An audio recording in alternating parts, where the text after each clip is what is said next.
اب ان میں حوصلہ 3 ہوئے موقع گا. دے چکا ہوں اپوزیشن والوں کو.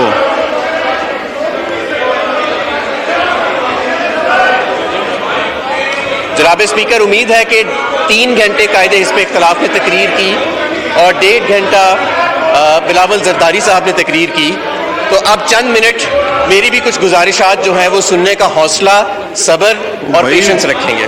میں جانتا ہوں کہ حقائق کا سامنا کرنے کی ان کی شہباز شریف نہیں ہے. صاحب، میں جانتا ہوں کہ جب بھی میں کھڑا ہوں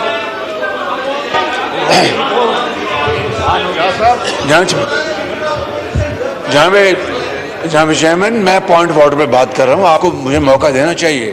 میرا یہ رائٹ ہے. آپ کو بھی سننا چاہیے نا، سب کو سننا چاہیے. ڈیبیٹ ہو رہی ہے، ایک دوسرے کے ویوز سنیں، حکومت کے بھی آپ سنیں، وہ بھی سنیں دوسرے کے. میں پوائنٹ آف آرڈر پہ ہوں. آپ کو کل پورا موقع دیا اس پہ بولنے کا. جی میں آپ سے یہ گوش گزار ہوں کہ کل جب میں نے اپنی سپیچ ختم کر لی تو اس کے بعد اسد عمر صاحب کھڑے ہوئے اور میرا خیال تھا کہ وہ جس موضوع کے اوپر میں نے بات کی تھی اس کا جواب دیں گے. وہ سٹارٹ ہوئے دشنام ترازی کے اوپر اور انتہائی نازیبہ باتیں شروع کر دیں جس کا نہ صرف اس موضوع سے کوئی تعلق تھا، نہ میری تقریر کے حوالے سے کوئی ریبٹل تھا. میں نے جب انہوں نے انگریزوں کے کتوں کو نہانے کی باتیں کی اور اس طرح، تو میں یہاں سے نکل گیا کہ میں کو جا کے زیادہ کنسٹرکٹیو کام کروں اور اپنا وقت ضائع نہ کروں. آج بلاول زرداری بھٹو صاحب نے ایک بڑی پرمغز تقریر کی ہے اور ایک پورا احاطہ کیا اس منی بجٹ کا، منی بل کا، اور بہت خوبصورت دلائل دے کے باتیں کی، مگر یہ دونوں سرکاری جو فرسٹ بینچ سے خالی پڑے ہیں. جناب اسپیکر، یہ عالم حکومت کی دلچسپی کا، اور مجھے آپ روک رہے ہیں پوائنٹ آف آرڈر کے اوپر. میں نے اسی کے اوپر بات کرنی تھی اور آپ کو گزارش کرنی تھی کہ یا تو اس اجلاس کو روک کر ان کو بلوائیں، وہ بات سنیں، وگرنہ پھر اس ہاؤس کا وقت ضائع نہ کریں کہ یہاں پر گالیاں دیں اور اسلام سازی کی جائے. جی حماد اظہر صاحب کو اب ان میں حوصلہ 3 ہوئے موقع گا. دے چکا ہوں اپوزیشن والوں کو.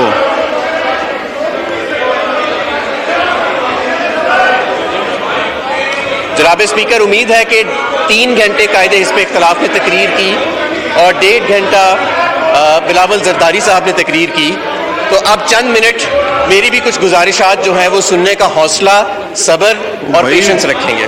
میں جانتا ہوں کہ حقائق کا سامنا کرنے کی ان کی شہباز شریف نہیں ہے. صاحب، میں جانتا ہوں کہ جب بھی میں کھڑا ہوں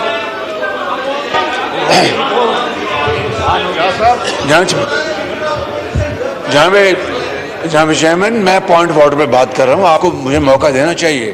میرا یہ رائٹ ہے. آپ کو بھی سننا چاہیے نا، سب کو سننا چاہیے. ڈیبیٹ ہو رہی ہے، ایک دوسرے کے ویوز سنیں، حکومت کے بھی آپ سنیں، وہ بھی سنیں دوسرے کے. میں پوائنٹ آف آرڈر پہ ہوں. آپ کو کل پورا موقع دیا اس پہ بولنے کا. جی میں آپ سے یہ گوش گزار ہوں کہ کل جب میں نے اپنی سپیچ ختم کر لی تو اس کے بعد اسد عمر صاحب کھڑے ہوئے اور میرا خیال تھا کہ وہ جس موضوع کے اوپر میں نے بات کی تھی اس کا جواب دیں گے. وہ سٹارٹ ہوئے دشنام ترازی کے اوپر اور انتہائی نازیبہ باتیں شروع کر دیں جس کا نہ صرف اس موضوع سے کوئی تعلق تھا، نہ میری تقریر کے حوالے سے کوئی ریبٹل تھا. میں نے جب انہوں نے انگریزوں کے کتوں کو نہانے کی باتیں کی اور اس طرح، تو میں یہاں سے نکل گیا کہ میں کو جا کے زیادہ کنسٹرکٹیو کام کروں اور اپنا وقت ضائع نہ کروں. آج بلاول زرداری بھٹو صاحب نے ایک بڑی پرمغز تقریر کی ہے اور ایک پورا احاطہ کیا اس منی بجٹ کا، منی بل کا، اور بہت خوبصورت دلائل دے کے باتیں کی، مگر یہ دونوں سرکاری جو فرسٹ بینچ سے خالی پڑے ہیں. جناب اسپیکر، یہ عالم حکومت کی دلچسپی کا، اور مجھے آپ روک رہے ہیں پوائنٹ آف آرڈر کے اوپر. میں نے اسی کے اوپر بات کرنی تھی اور آپ کو